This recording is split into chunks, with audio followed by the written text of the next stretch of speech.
Hi everyone, it's Georgia, and for our first silver word little mini activity, we're going to be making a mini volcano. So what so first we're going to add in 1 tablespoon of water.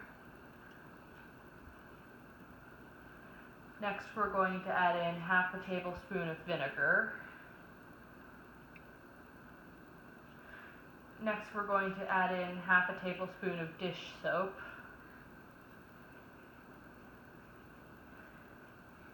We're also going to add in a few drops of red food coloring.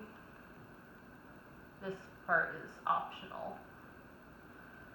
And then to make the explosion, we're going to add in half a teaspoon of baking soda.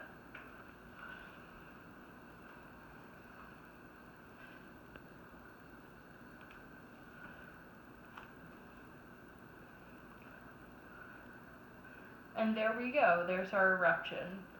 For the other things you're going to need is a cup, and I would recommend doing it over a plate as a surface. You can also spice it up by painting your cup or adding different colors. Yeah, thank you so much.